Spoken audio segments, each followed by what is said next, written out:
Alright, welcome back everybody. So today's kind of follow-up video to a video I did a while ago on some books on early modern warfare. But today I'm going to do looking at some sources for Ottoman warfare, especially in the period 1500 to 1700, so like their classical age, so-called. And got some miniatures on the table, some of my assault group Janissaries. Got, I believe that's an assault group. I forget who makes this. I think this is assault group as well. Anyway, Ottoman commander and assault group Spahi. But today we're going to look at some sources. If this is kind of a hard topic, I know when I started studying it, there's not as much like plug and play, so to speak, at least in America, compared to if you're researching like, U.S. history or even like Roman history, where there's just been so much over the centuries, really, of research scholarship. Um, you're dealing with stuff that's in kind of an obscure language in the United States, Turkish, or stuff that's in Eastern Europe, scholarship that's in Eastern European languages. It's kind of hard to get to, but hopefully this is a helpful video. So we'll start with the first book. So this is an older book. This was originally published in the 1930s, called The Origins of the Ottoman Empire. But it's interesting because just as a little bit of a side note, there was a debate. There was a debate at the time in Ottoman history of, sort of the foundations of the empire. And when Koprulu wrote this book, he was trying to address, was the formation of the empire religious or was it ethnic? And so he took a little more of a Turkish nationalist approach. But what this book is interesting if you read it. It is a little expensive. It's an academic book, which most of these are, unfortunately, but you can probably find a PDF of this. He really connects how you have the Seljuks, so what the sort of empire of Saladin and what the group that the Crusaders were fighting, because sometimes I think in popular sort of imagination, people aren't always aware that during the Crusades, the Islamic world was fractured heavily, and the Arabs had been displaced as the ruling class, and Turkic tribes had taken over as the military elite. So, what's my point is that there was the Seljuk empire, essentially, or Seljuk sort of state. And what Kerpulu shows is that lays the foundations for what later goes on with the Ottoman Empire, and its rise on the frontier of that Seljuk of those Seljuk kingdoms, and how that it was those institutions with the Seljuks that paved the way for Ottoman successes, and then in addition to that, the way the Ottomans kind of adapted or transformed some of those Byzantine institutions in Anatolia and the Balkans. So, interesting book. Like I said, probably a little pricey, so you might want to try and find a PDF online or something. But it's also not really super long either. I mean, I read this like I think in a day or two. Granted, I had a paper to write on a deadline, but it's really easy to read too. It's not unlike a lot of academic texts. You're going to have, it's not like really dense. So, again, I recommend this one if you just want a crash course. Okay, our next book, going in a rough chronological order in terms of the history. Obviously, this isn't exactly an Ottoman book, but this is an important story for understanding the Ottoman strategic situation in the 15th century. And we have John Hunyadi, who was a Hungarian general. Obviously, this is Center for Romanian Studies, but at that time, most of what's Romania today was part of the Kingdom of Hungary. So, anyway, that's like a separate topic. Big sort of feel the weeds on that one anyway. But so this is a biography of John Hunyadi. Really good, and he's not really well known, I think, in terms of like, again, like English speaking military history, because that sort of theater is kind of neglected overall compared to like in the 15th century, other 15th and early 16th century conflicts. But it covers him obviously, and sort of the way he tried to reform the Hungarian army at the time. So the Hungarian kingdom had to rely on levies from the nobility, which is really unreliable. And this is where nowadays we kind of have a negative understanding of mercenaries. But at that time, what John Hunyadi did was he hired mercenaries on purpose because they were a lot more reliable. And that was one of the things that let him take the fight to the Ottomans, because the Ottomans had a professional standing army. So so you really get a good glimpse into his life. And this isn't a super long book either. And most of the sources are in Romanian, from what I can see, and some other, and I also think there's some Hungarian sources. So that's definitely really helpful, because sometimes with books like this, they use like secondary sources that aren't very good. But this is written by a Romanian, obviously. Oh, Camil Mershano. I'm not sure if I'm pronouncing it correctly, but anyway, yeah, really interesting book, and it's a pretty quick read, but it doesn't just cover his fights with the Ottomans. It goes into a lot of the politics in the medieval Hungarian kingdom, or late medieval Hungarian kingdom, and like the regional and sort of international political arrangements at the time. So really interesting book. And yeah, and John Hunyadi is definitely a great military figure. Deserves more attention, I think, in the English speaking world. And it also inspires me. Eventually, I'd like to, if I can find some more historical gamers, to build it was called the Black Army of Hungary, to build a Black Army force, and maybe like an earlier Ottoman army, to do some of those, to war game some of those campaigns. So yep, highly recommend that. And this one is not an expensive book. I think let's see what the MSRP. Okay, $29.99 according to this, but you can probably get this on Amazon for not that much. Not sure, $30 I think is how much I paid for it, but yeah, you can probably find it on Amazon for a few bucks cheaper. So let's take a look at the next book. Ottoman Empire, the Classical Age. I think if you don't know, if you want to learn about the Ottoman Empire and you want like a really good crash course, this is the perfect book.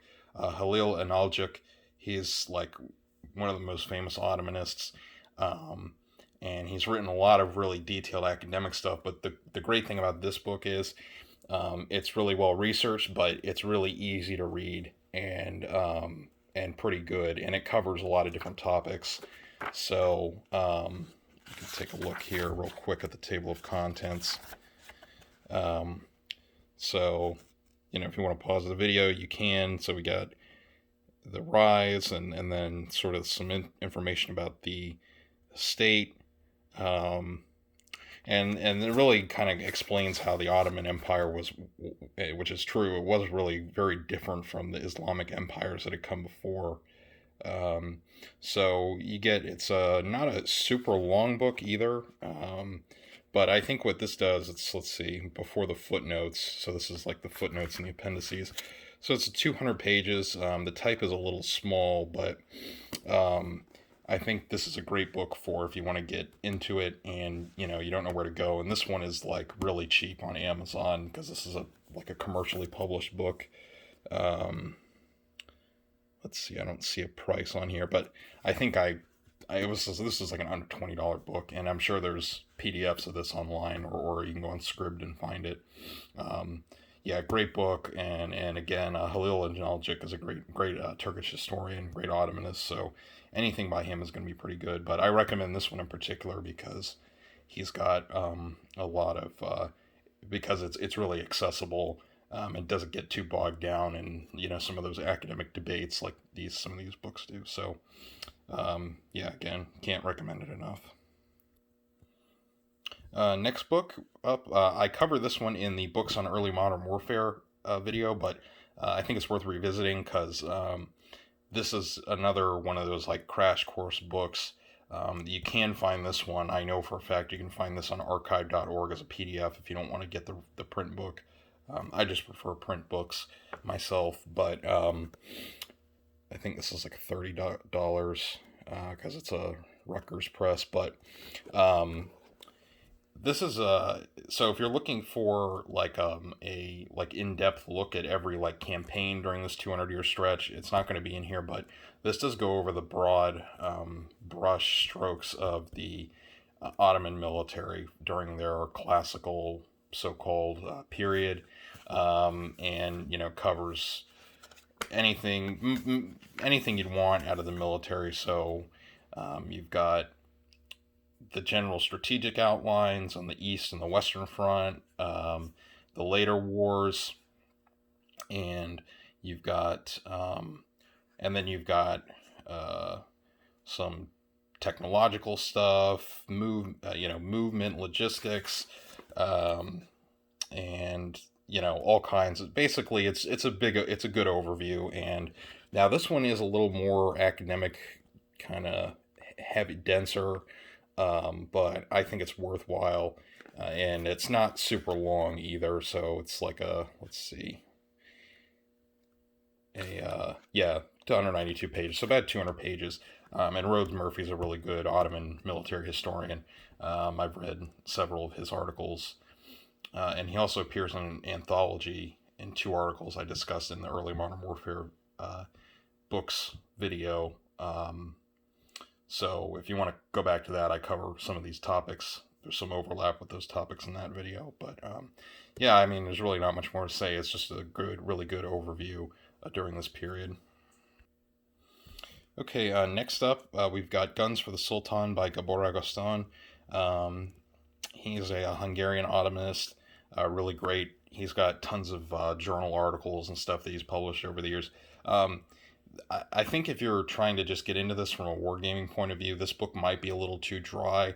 But if you are interested in learning more, this is a really interesting, detailed account that he gets really into the primary sources of the from the Ottoman side, because there's kind of been over the decades of scholarship, there was sort of and this wasn't like always intentional, but there was a sense that they were just like getting everything from Europe, or they were just copying. But what Agostan does is he gets into the Ottoman sources and shows that they had a really robust military manufacturing capability in the early modern world, which is really incredible when you think about the time period. And if you know anything about sort of the military contracting system of Europe, it's an interesting comparison, because you can see how the Europeans got a lot right, actually, with that contracting system with mercenaries and stuff,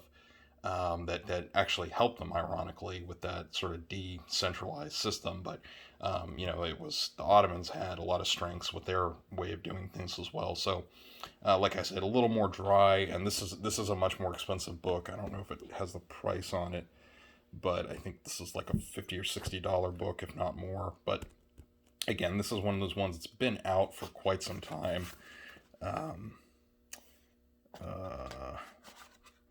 Trying to see if